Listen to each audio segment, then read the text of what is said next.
Atos dos Apóstolos, capítulo de número 17, versículo de número 6. Todos encontraram? Digam amém.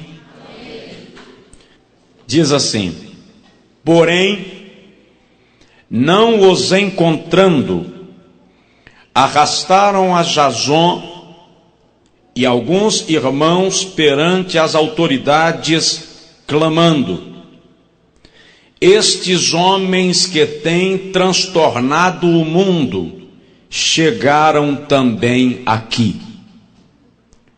Estes homens que têm transtornado o mundo chegaram também aqui.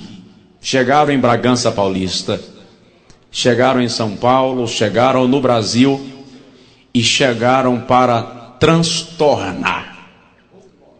Chegaram para influenciar.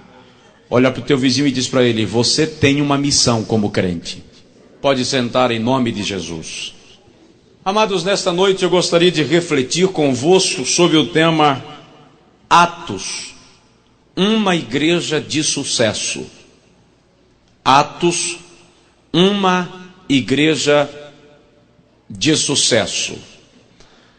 O livro de Atos dos Apóstolos é o livro histórico do Novo Testamento que registra os 30 primeiros anos da história da igreja primitiva. Igreja esta que é, sem dúvida, o maior exemplo de crescimento que se tem até os nossos dias como representantes do Senhor Jesus na terra. É notório o quanto a igreja primitiva expandiu e cumpriu responsavelmente o ide coativo de Jesus, apresentando-o a todas as nações. E é bom lembrar que toda congregação em qualquer lugar do mundo que conseguir aplicar os passos e princípios evangelísticos explícitos no livro de Atos, tornar-se-á também uma igreja de sucesso. E a verdade é que nós gostamos de congregar numa igreja bem-sucedida. E a prova do sucesso da igreja primitiva está no seu espantoso crescimento. Em Atos capítulo 1, versículo 15, eles eram quase 120. Em Atos 2, 41, o número eleva-se a quase 3.000 almas. Em Atos capítulo 4, versículo 4, a Bíblia diz que o número já era de quase 5.000 almas.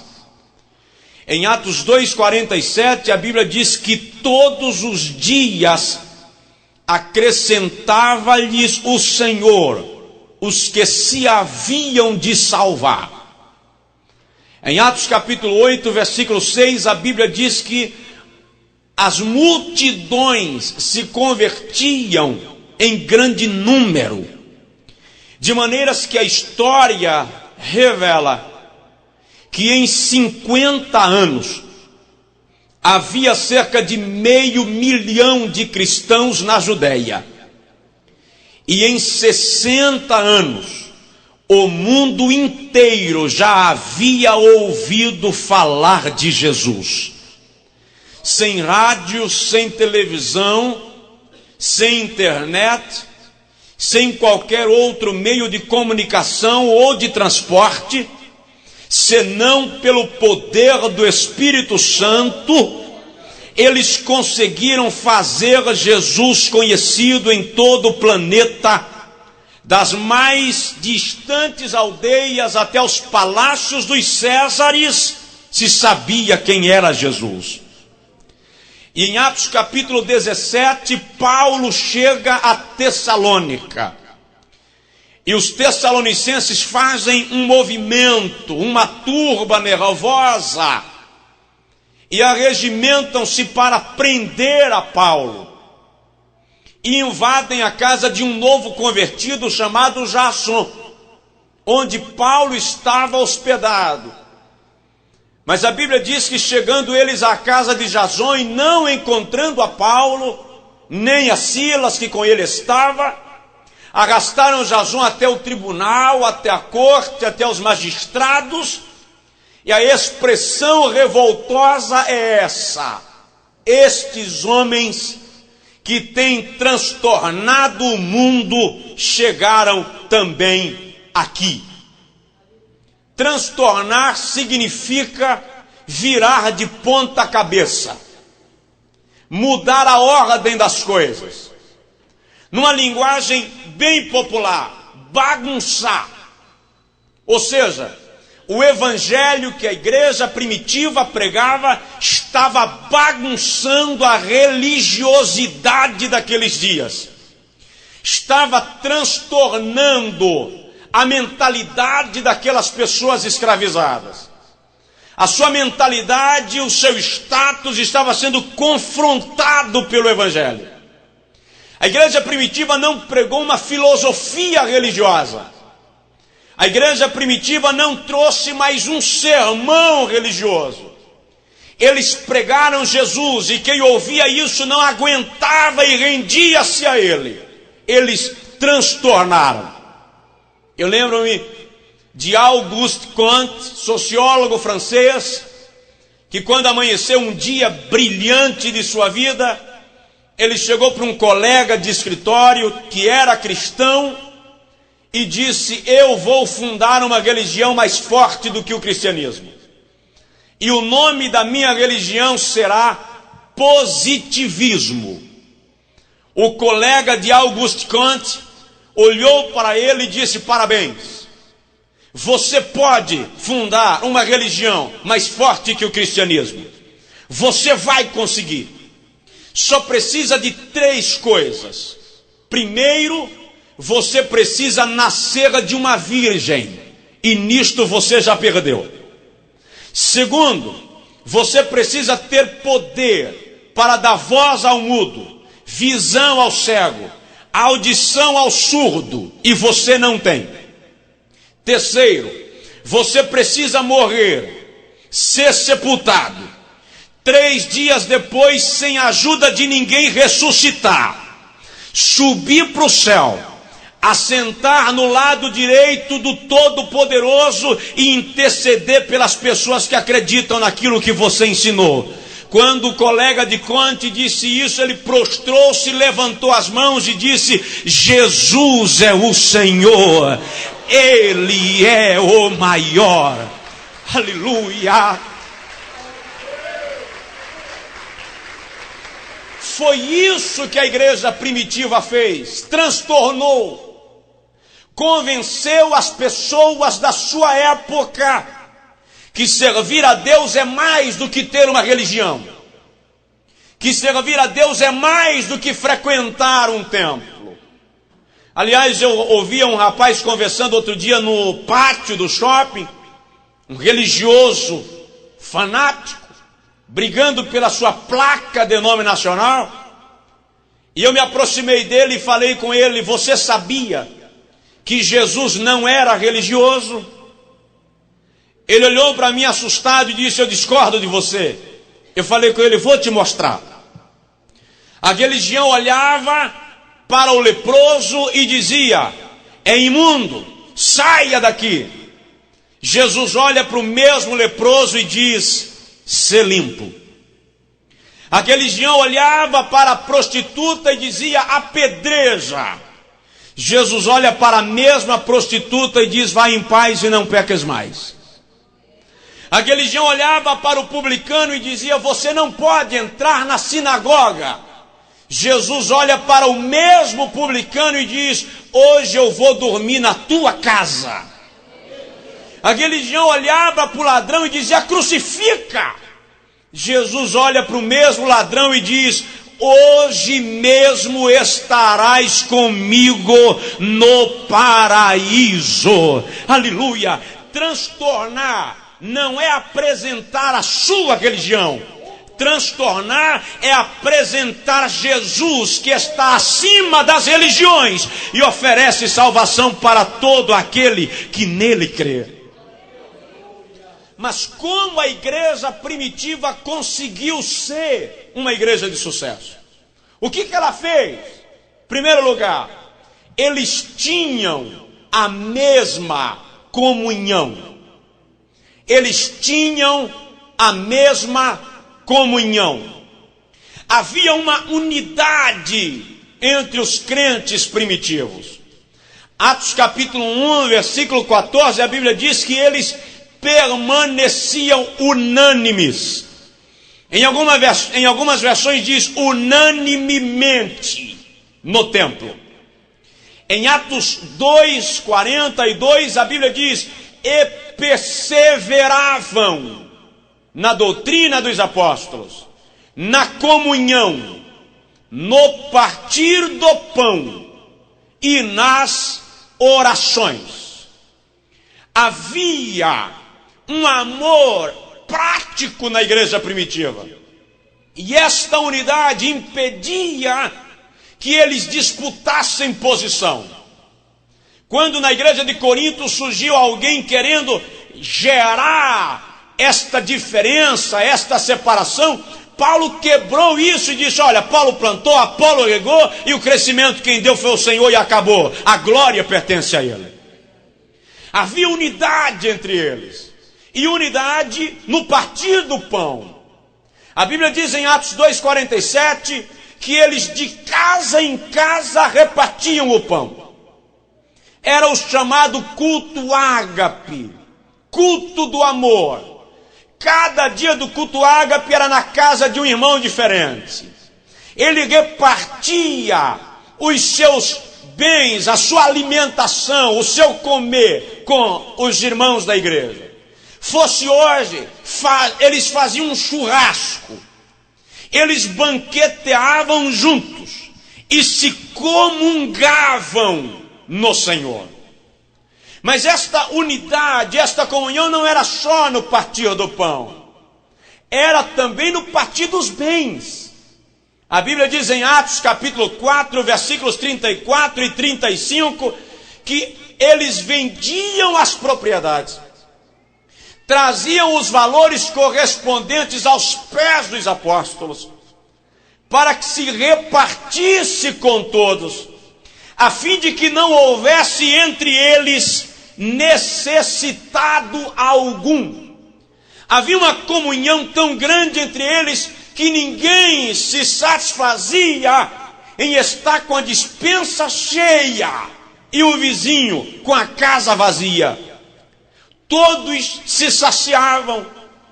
Havia o hábito de abençoar uns aos outros, de ministrar liberalmente uns aos outros.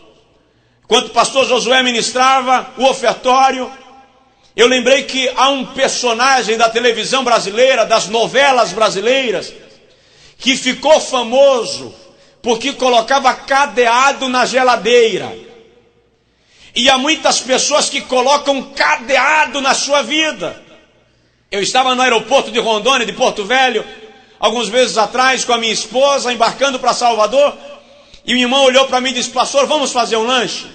Eu disse: irmão, eu acho que não quero. Ele disse: aproveita, porque dizem que eu consigo atravessar um rio com um sorrisal na mão e ele não dissolve. Tem muita gente assim, que consegue atravessar um rio com um sorrisal na mão e não dissolve. Ele não aprendeu a ter comunhão no partir dos bens. Mas nesta noite, querido, em nome de Jesus, deixa Deus ministrar na tua vida, porque as portas dos céus estão abertas para aqueles que servirem ao Senhor na comunhão do partir dos bens. Coloca a mão no ombro do teu vizinho e diz para ele: eu profetizo bênção sobre você em nome de Jesus. Havia comunhão nas orações. Atos 2,42. E perseveravam na doutrina dos apóstolos, na comunhão, no partir do pão e nas orações. Eles concordavam com o que iam pedir a Deus. Pedro foi preso em Atos 12 por um camarada nada gente boa, Herodes. Só para se ter uma noção de quem era Herodes, basta lembrar que a história diz que ele matou a mãe, a esposa e os 2 filhos, para não ter concorrente para o trono. Matou Tiago e segurou Pedro para depois da Páscoa. Mas enquanto isto, versículo 5, a Bíblia diz que a igreja se reuniu na casa de Maria, mãe de João Marcos, e insistentemente fazia orações a Deus em favor de Pedro. Em algumas situações hoje ocorre diferente. Você já ouviu falar em macumba? Hoje a irmã Luciana vinha falando do candomblé da Bahia. As pessoas que nunca foram na Bahia têm a visão de um estado totalmente tomado pela feitiçaria, nas esquinas, nas avenidas, ninguém pode passar sem pisar despacho, e eu quero em nome de Jesus desfazer essa imagem, não é verdadeira. A igreja lá tem crescido e muito para a glória de Deus. Feira de Santana é uma cidade de 500 mil habitantes, nós temos mais de 100 mil evangélicos em Feira de Santana. É Jesus transtornando o mundo através da sua igreja. Mas macumba, para quem nunca ouviu falar, é o que os feiticeiros fazem para prejudicar alguém. Mas existe também boacumba. Macumba é uma feitiçaria para matar alguém. Boacumba, o indivíduo não consegue ir no centro de macumba, de candomblé, prejudicar ninguém. Ele ouve o irmão orando aqui: Jesus, me dá o carro novo. E ele fica daqui: não dá, Jesus, não dá, Jesus. Ele fica torcendo contra o sucesso do irmão. Tem gente que não consegue ver o sucesso alheio, a prosperidade alheia. Querido, quando você louva a Deus pela vitória do vizinho, você abre a porta para que a tua vitória aconteça. Comunhão nas orações. Dá uma cotoveladinha no teu vizinho e diz para ele: ore por mim. Havia comunhão. E por causa desta comunhão, a igreja primitiva crescia. Eles cresciam juntos. A Bíblia diz em Atos 3:1 que Pedro e João subiam à porta do templo para orar, como de costume. Eles sempre aparecem unidos, Pedro e João, Maria e Maria Madalena, Joana e Maria, mãe de João Marcos.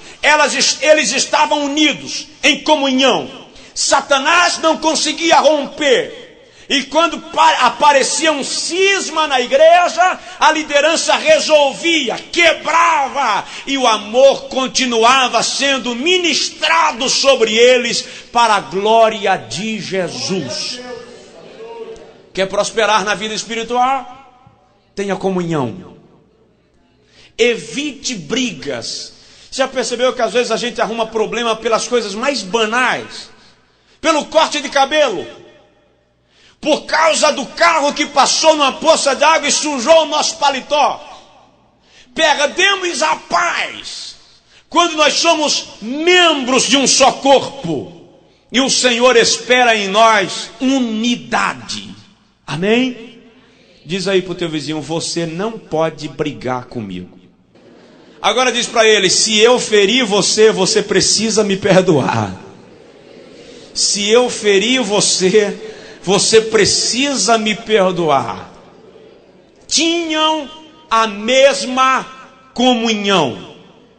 Em segundo lugar, a igreja primitiva tornou-se uma igreja de sucesso porque eles tinham o mesmo propósito.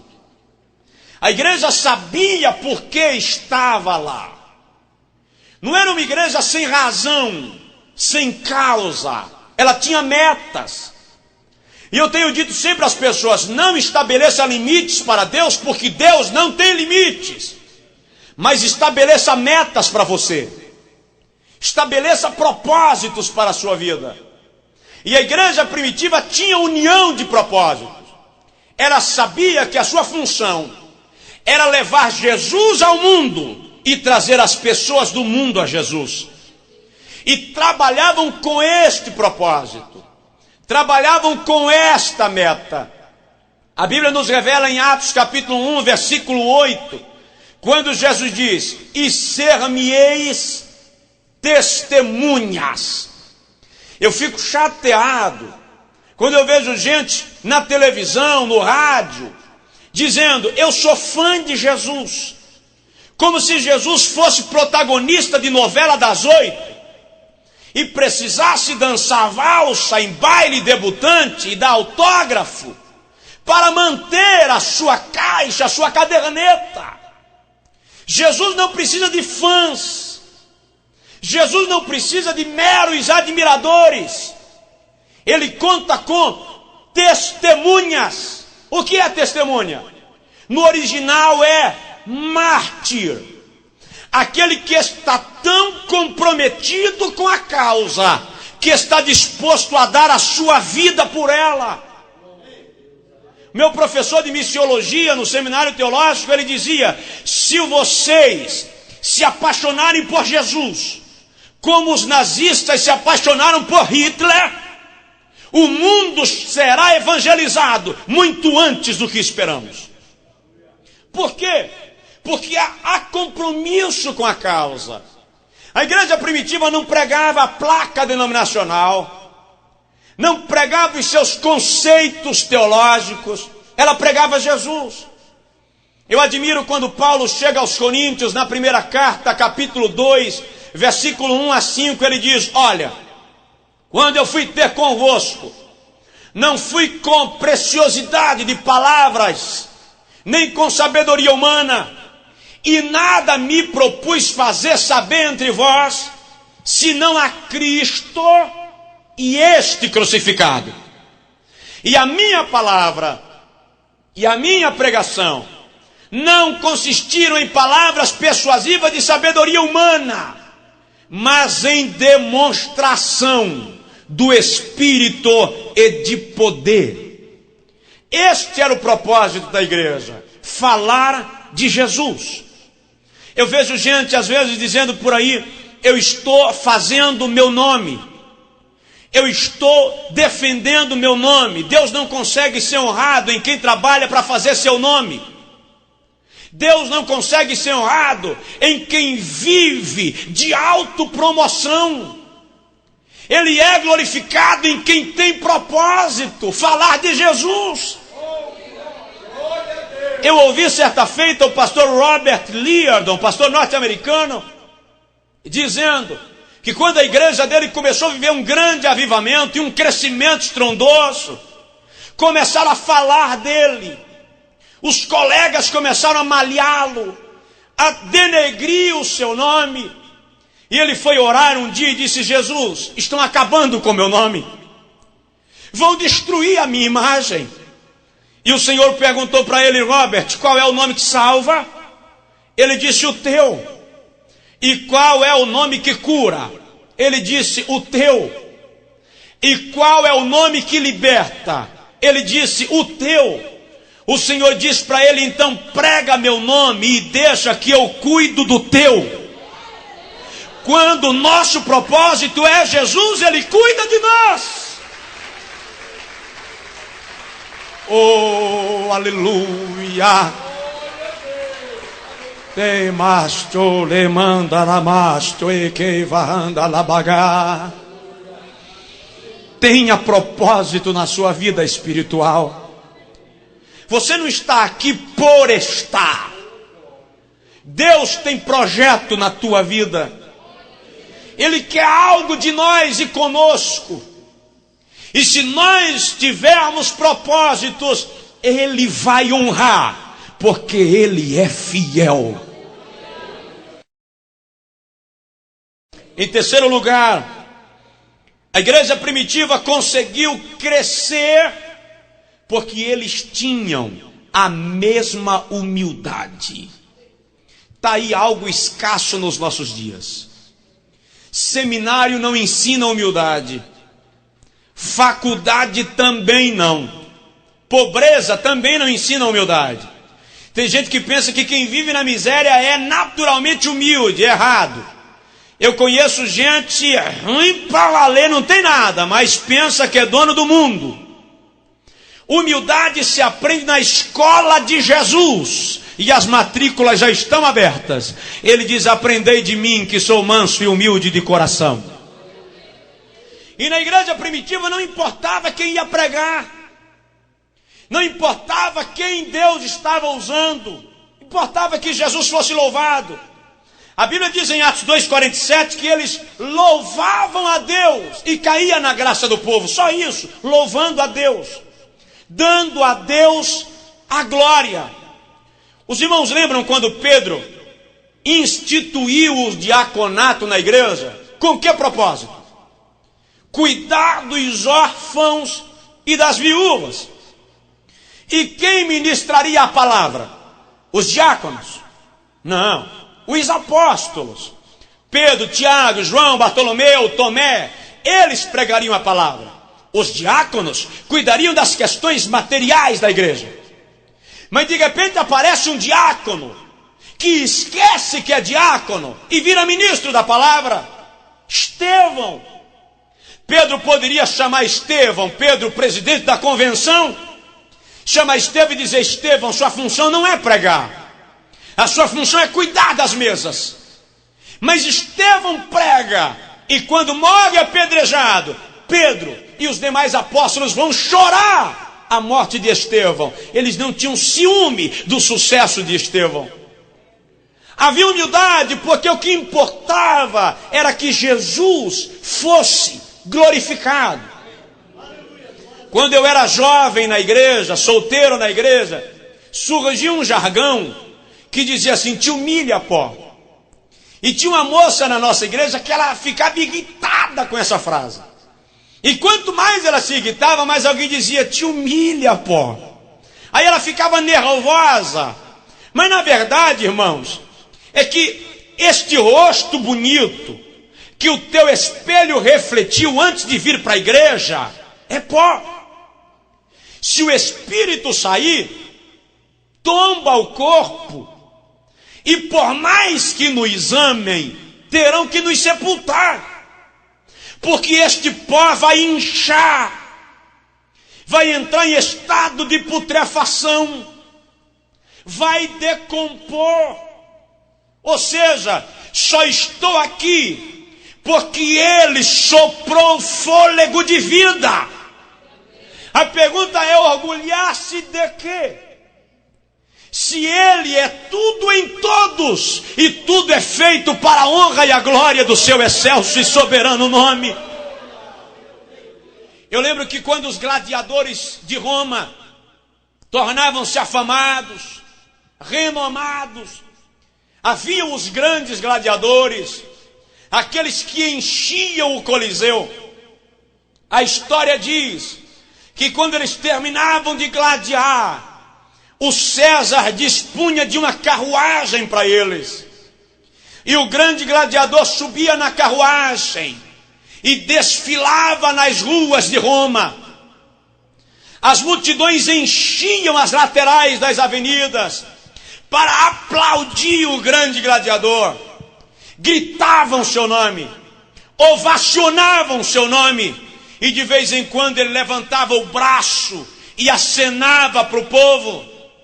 Mas atrás do gladiador, na mesma carruagem, vinha um representante do imperador, um representante do César. E quando o gladiador se empolgava e levantava as mãos para saudar o povo, o representante do César dava um toque nele e dizia: César é rei, você é servo. Ele não podia esquecer que, embora ovacionado, César era o rei e ele o servo. É assim a nossa caminhada cristã. Você está vencendo, nós estamos vencendo.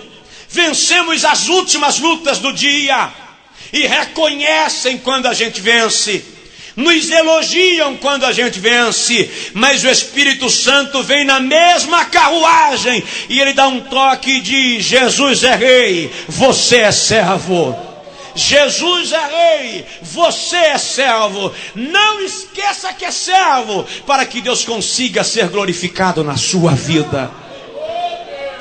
dá uma cotoveladinha no vizinho e diz para ele: Jesus é rei, você é servo. Você é servo. Oh, aleluia! Humildade. A igreja primitiva cultivava isso. Você já analisou a situação de Paulo? Eu digo, e não estou equivocado, que Paulo não era um grande pregador.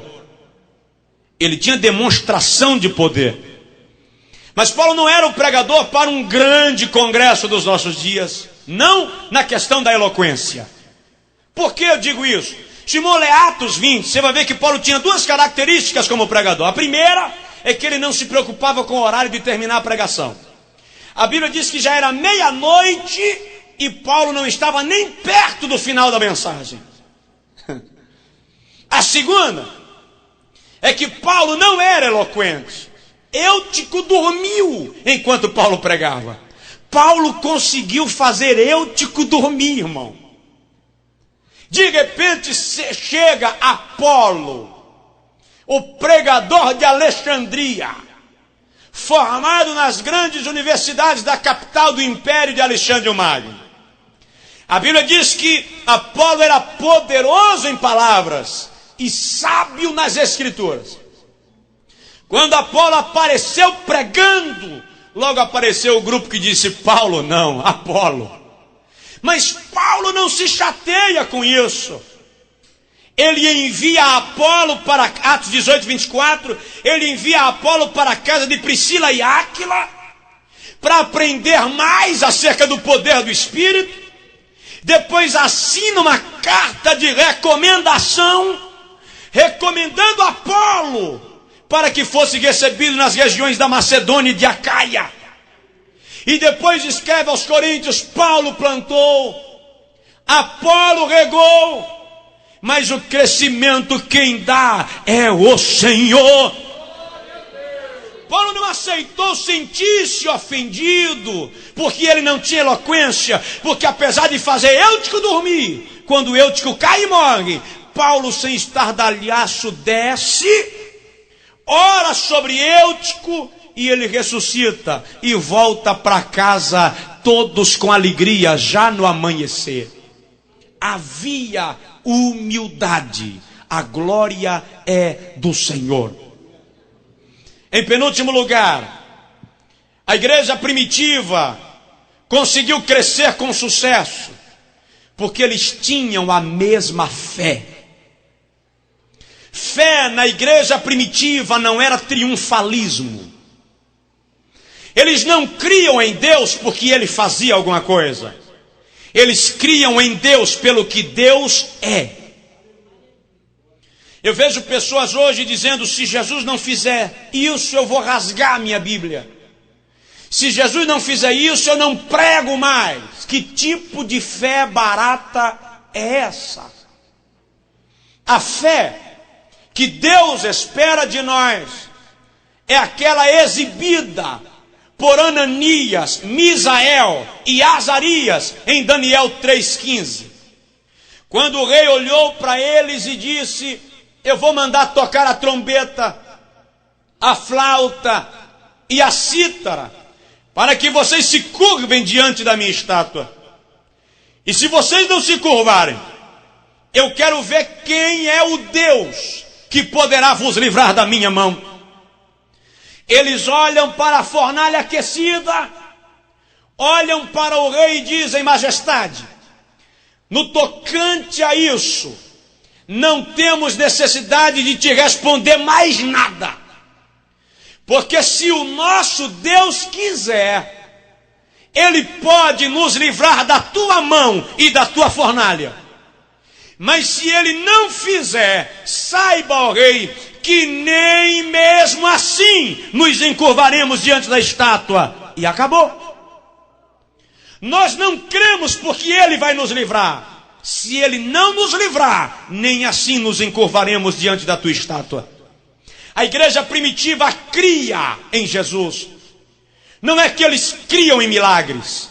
Eles criam muito mais do que isso. Eles criam em Jesus. Eles criam na sua ressurreição. Eles criam nas palavras que Jesus lhes disse. Em Atos capítulo 2, a Bíblia diz, no versículo 32, que todos eles pregavam a ressurreição de Cristo. Em Atos 4:33, a Bíblia diz que eles criam e pregavam que Jesus havia ressuscitado dentre os mortos. Agora analise a situação da igreja primitiva. Eles estavam pregando para pessoas que viram Jesus morrer. Eles estavam pregando para pessoas que viram Jesus ser sepultado, mas que não viram Jesus ressuscitar. E eles tinham que provar para aquelas pessoas que Jesus havia ressuscitado. Há um trecho de Atos, quando alguém chega a dizer, eles estão pregando um tal Jesus defunto. E Paulo replica e diz, não prego Jesus defunto, mas aquele que ressuscitou dentre os mortos e governará todas as coisas no dia que o Senhor Deus estabeleceu. Eles criam tanto que eles conseguiam transmitir esta fé às pessoas que lhes ouviam. Em Atos 4:4 a Bíblia diz que enquanto Pedro pregava, no meio da pregação chegou a força policial, levou Pedro para a cadeia, mas o texto diz, porém, muitos já haviam crido. A fé deles não era uma fé complexa, que dependia de milagres, era uma fé simples, criam em Jesus. É interessante que eles não cobravam os milagres, eles não ficavam reivindicando os milagres. Os milagres iam acontecendo, não porque eles criam em milagres, porque eles criam em Jesus. Se cremos em Jesus, os milagres acontecem. Se a nossa fé for autêntica, as coisas acontecem. E a fé daqueles irmãos era tão autêntica que eles aceitaram morrer por Jesus. Atos 7:55, Estevão é apedrejado e ainda intercede enquanto morre. Em Hebreus capítulo 11, lá no versículo 32 a 38, o escritor, concluindo a sua galeria de heróis da fé, ele diz, que mais direi? Faltar-me-ia tempo para falar de Sansão, de Jefté, de Baraque, de Samuel e dos profetas, os quais pela fé venceram reinos, apagaram o fogo, escaparam ao fio da espada, puseram em fuga exércitos estrangeiros. De repente ele esquece dos heróis do Antigo Testamento e vem para os heróis da igreja primitiva, quando começa a dizer, as mulheres receberam pela ressurreição os seus mortos, não aceitaram o livramento, porque criam numa melhor ressurreição. Foram tentados, cerrados ao meio, mortos ao fio da espada, perseguidos, vestidos de peles de cabra e de ovelha, pelos montes e vales da terra, nas cavernas. Ele abre parêntese e diz, dos quais o mundo não era digno, mas criam na cidade cujo arquiteto e construtor é Deus. O cristianismo triunfalista só consegue ver como herói da fé aquele que faz grandes proezas, e aqueles que estão morrendo pela causa que defendem. Eles morreram pela causa que defendiam. Isto era uma questão de fé. A história diz que os romanos vestiram irmãos de peles de cabras ensanguentadas e soltavam no matagal para serem caçados pelos cães. Irmãs eram amarradas em estacas nas estradas e incendiadas para iluminar a volta dos nobres de Roma para casa. Eram lançados nas arenas para serem comidos pelos leões, e não negavam a fé. Policarpo, pastor de Éfeso, quando preso com 92 anos e abordado acerca da fé, e o seu algoz disse: nega teu Deus e você sobreviverá. Policarpo disse: tenho 92 anos de idade, conheço a Jesus desde a minha adolescência, e ele nunca me decepcionou, porque eu o largaria agora. E morreu pela causa do Evangelho. A história de John Hus, pregador presbiteriano, preso pelo clero, colocado sobre um montante de lenha para morrer, com a sua Bíblia aberta à frente. Alguém disse: Hus, nega teu Deus e nós te tiraremos da fogueira. E ele disse: amigos, coloquem mais lenha, acendam logo fogo, porque eu tenho pressa de me encontrar com Deus. Aleluia! E na hora de morrer, John Hus tomou a palavra e disse: atenção, hoje vocês matam o ganso. A palavra Hus significa ganso, mas daqui a 100 anos Deus vai levantar um cisne e vocês não vão conseguir matar.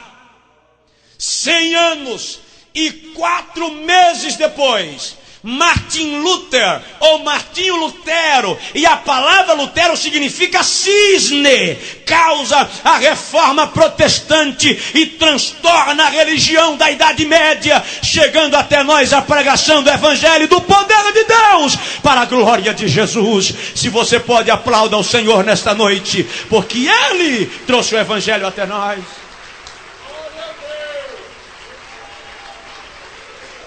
Eles criam, eles ousavam crer.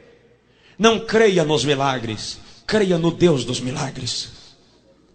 Não cobre nada de Jesus, ouse crer. E enquanto nós crermos, os milagres acontecerão para a glória do seu nome. Apenas creia. Olha para o teu vizinho e diz para ele: apenas creia.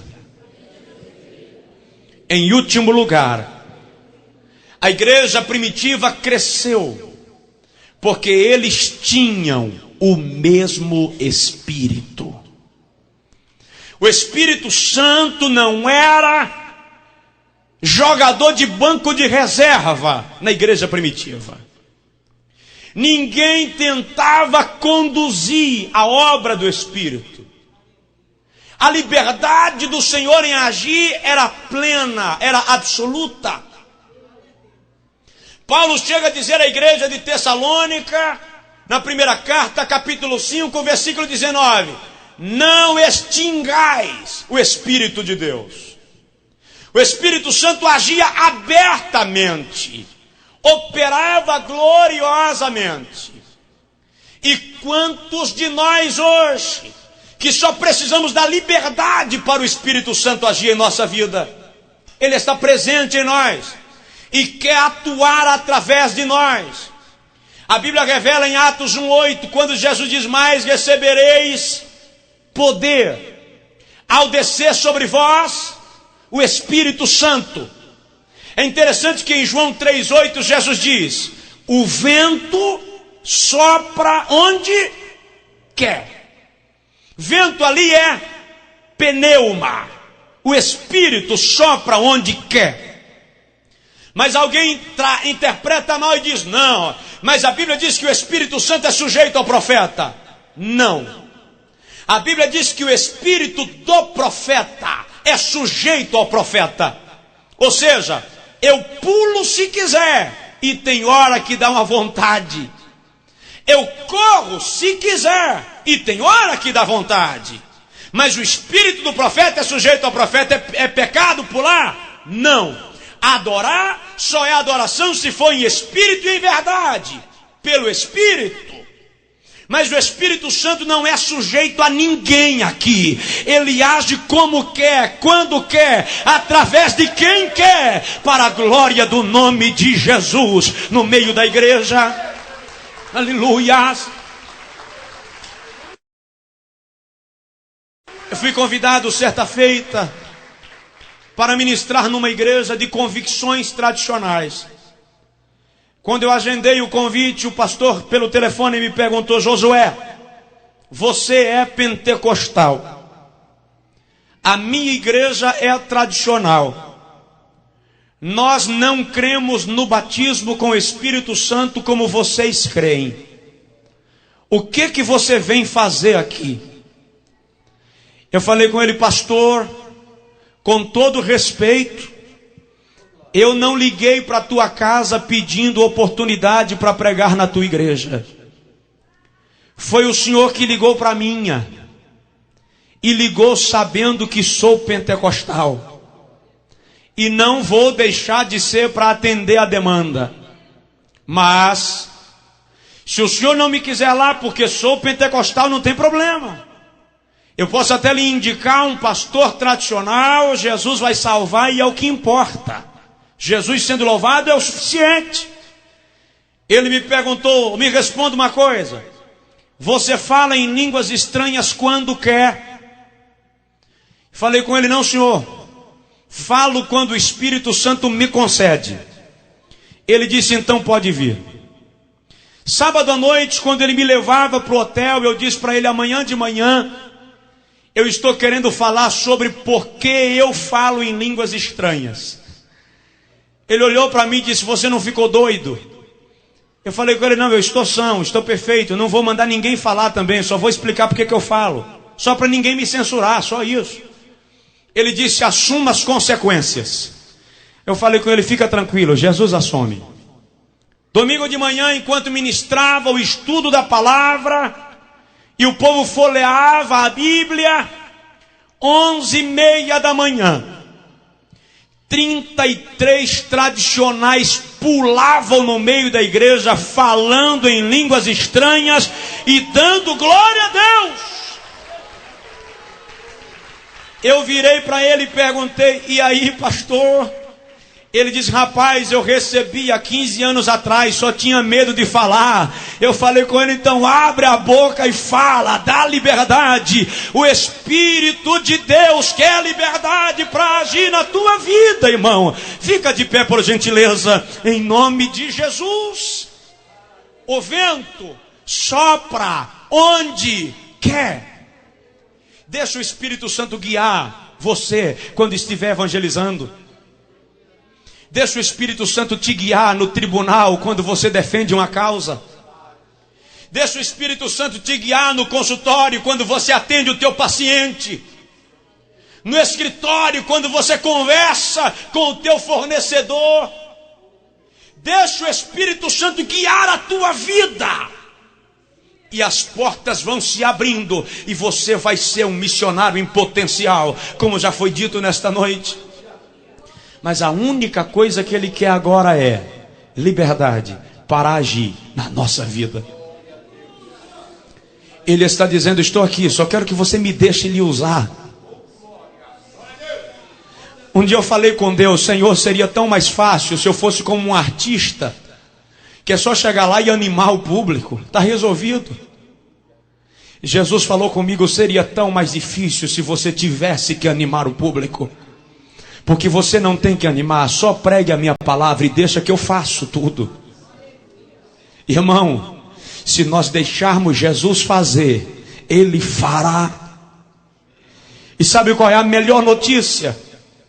É que o Espírito Santo não está vindo de São Paulo para lhe encher aqui hoje à noite. O Espírito Santo já está na sua vida. Tem maragasto, erevasto, decou, varagasto. Ele já está dentro de você. Então o que é que falta? Deixa Ele transbordar na tua alma. Deixa gotejar, derramar, até encher e inundar a tua vida de plenitude. Oh, aleluias! Nesta noite ore comigo, levante sua mão se desejar. Coloque a mão no coração se preferir. Mas diga ao Senhor: eu dou liberdade para o Espírito Santo encher a minha vida. Diga ao Senhor: eu dou legalidade para o Espírito Santo me encher. Ó Deus, em nome de Jesus. E nós queremos pedir agora, Senhor, que o Teu Santo Espírito venha nos presentear com um derramar sobrenatural da tua plenitude na nossa vida. Sejam quebrados agora, Senhor, todos os conceitos humanos, desarmadas as nossas mentes, e que o teu Santo Espírito tenha liberdade para fluir agora, pelo poder do nome de Jesus. Espírito de Deus, vai ao encontro de cada vaso teu que está aqui agora, Senhor, e começa a fluir a tua plenitude. Eu clamo agora, Deus, eu invoco agora em nome de Jesus um derramar extraordinário, sobrenatural do teu poder neste lugar. Nós imploramos agora, Senhor, uma descarga do teu poder nas nossas vidas. Não queremos, Senhor, viver uma vida cristã apática, rotineira, mas receber o teu poder e fluir na tua plenitude. Flui agora, Espírito de Deus. Aqui na ala esquerda, Senhor, derrama a tua plenitude, derrama a tua unção. Oh, gera quebrantamento, gera avivamento. Na ala da direita, Senhor, haja agora um derramar da tua graça, do teu poder. Estende o manto da tua plenitude neste lugar agora, e rege um coral de línguas estranhas neste lugar, Espírito Santo. Irmão, abre a tua boca em glorificação, em adoração. O ministério de louvor vai estar ministrando, mas eu gostaria que você permanecesse na liberdade, falando em línguas espirituais. Deixa tuas lágrimas fluírem dos teus olhos. Tributa a Deus, porque Deus tem um projeto na tua vida. Esta igreja não é um projeto do pastor Josué. Esta igreja é um projeto de Deus. O Senhor sonhou com ela, o Senhor a desejou, e ela está aqui para dar certo, para a glória do nome de Jesus.